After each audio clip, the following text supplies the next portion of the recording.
ప్రసిద్ధ సైకత శిల్పి సుదర్శన్ పట్నాయక్ సైతం రియోలోని భారత క్రీడాకారులకు శుభాకాంక్షలు తెలిపారు.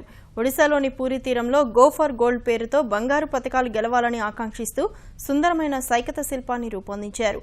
భారత క్రీడా బృందానికి తనదైన రీతిలో శుభాభినందనలు తెలియజేశారు.